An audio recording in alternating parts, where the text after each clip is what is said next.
Lord. இயேசுவின் நாமத்தினால daily மன்னானுங்கிற இந்த கர்த்தருடைய வசனத்தை தியானிக்கும்படி உங்கள் ஒவ்வொருவரையும் நான் அன்போடு கூட வரவேற்கிறேன். இன்றைக்கு கர்த்தருடைய வசனத்தை மத்தேயு 28வது அதிகாரம் 20வது வசனத்தை நாம் வாசித்து தியானிக்க போகிறோம்.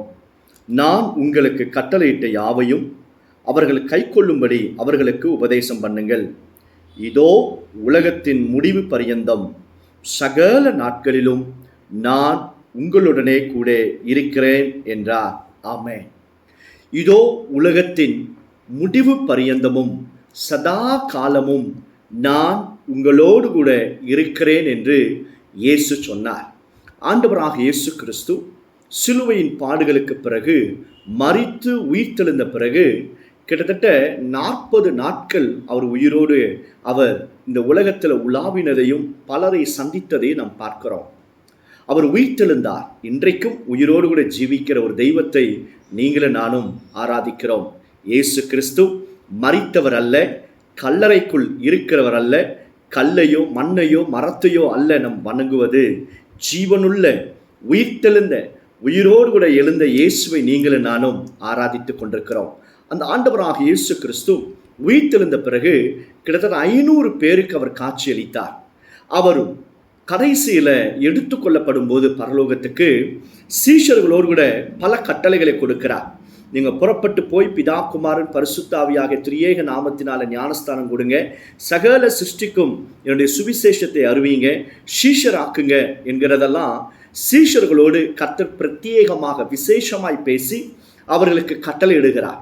அதன் பிறகு கர்த்தர் சொல்லுகிறார், நீங்கள் நான் சொன்ன உபதேசத்தை நீங்கள் உபதேசித்து கை கொண்டு உபதேசிக்கும் பொழுது உலகத்தின் முடிவு பரியந்தமும் எல்லா நாட்களிலும் நான் உங்களோடு கூட இருப்பேன் என்பதாக இயேசு சொன்னார்.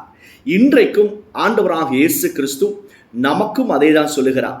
தேவனுடைய உபதேசத்தில் கர்த்தருடைய வசனத்தின்படியாய் நீங்கள் வாழ்ந்து வசனத்தை நேசித்து கர்த்தருக்குள்ளாய் நிலைத்திருக்கும் பொழுது நீங்களும் நானும் தனிமையானவர்கள் அல்ல. ஒருவேளை நீங்கள் இந்த பக்கம் அந்த பக்கம் பார்க்கும் பொழுது உங்களோடு யாருமே இல்லாததை போல தோன்றலாம். ஆனால் கர்த்தர் சொல்கிறார், அவர் உங்களோடு கூட இருக்கிறார். உங்களுடைய வருகையும் போகையும் கர்த்தருக்கு தெரியும். உங்கள் அலைச்சல் கர்த்தர் அறிந்திருக்கிறார். உங்கள் கண்ணீரை கர்த்தர் காண்கிறார். அப்போ ஏன் பிரதர், ஏன் அண்ணன் எனக்கு எந்த ரிசல்ட்டும் வரல, பதில் வரலன்னு சொல்லி நினைக்கிறீங்களா? கர்த்தர் நம்மை உருவாக்கி கொண்டிருக்கிறார். அவர் நீங்கள் எந்த சூழ்நிலையில் இருந்தாலும் சரி, கர்த்தர் உங்களோடு கூட இருக்கிறார். நீங்கள் தனிமையானவர்கள் அல்ல. மனிதர்கள் யாருமே இப்படி சொல்ல முடியாது. இயேசு சுவாமி எப்போ சொல்கிறார் தெரியுமா? அவர் எடுத்துக்கொள்ளப்படுகிற நேரத்தில், இந்த பூமியை விட்டு எடுத்துக்கொள்ளப்படுகிற நேரத்தில் அவர் சொல்லுகிறார், நான் உங்களோடு கூட இருக்கிறேன் சதா காலங்களும், இந்த உலகம் முடிகிற வரைக்கும் நான் உன்னோடு கூட இருப்பேன் அப்படின்னு கர்த்தர் சொல்லுகிறார். அது மட்டும் இல்லை, ஆண்டவராக இயேசு கிறிஸ்து வாழும் பொழுது அவர் சொல்கிறாரு, நான் போவேன், ஆனால் எப்பொழுதும் உங்களோடு கூட இருந்து உங்களை திக்கற்ற பிள்ளைகளாக கைவிடாதபடிக்கு தேற்றரவாளன் பரிசுத்த ஆவியானவரை நான் உங்களுக்கு கொடுக்கிறேன் என்பதாக இயேசு சொன்னார். இன்றைக்கு இந்த வசனத்தை கேட்கிற கர்த்தருடைய பிள்ளைகளை, உங்களோடு ஆவியானவர் இருக்கிறார். உங்களோடு கூட அவர் பேசி கொண்டிருக்கிறார். நீங்கள் தனிமையானவர்கள் அல்ல.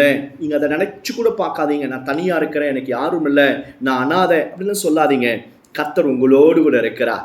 அவர் உங்களுக்காக காரியத்தை வாய்க்க பண்ணுவார், உங்களுக்காக வழக்காடுவார், உங்களுடைய கரம் பிடித்து அவர் உங்களை நடத்துவார். நடக்க முடியாத சூழ்நிலையில அவர் உங்களை சுமந்து கொண்டு போவார். கவனிங்க, நான் அனுபவித்து சொல்ல முடியும், இயேசுவோடு வாழ்கிற வாழ்க்கைன்றது அவ்வளவு இனிமையான ஒரு வாழ்க்கை. It's very pleasant life.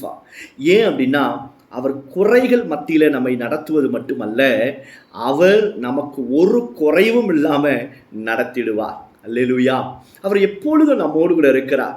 இவ்வளோ பெரிய தெய்வம் நமக்கு சொந்தமான தெய்வமாய் நம்மோடு கூட இருக்கும் பொழுது அது எவ்வளோ பெரிய ஆசீர்வாதம் இல்லை? அவரே சொல்லுகிறார், நான் உன்னோடு கூட இருப்பேன் என்பதாக.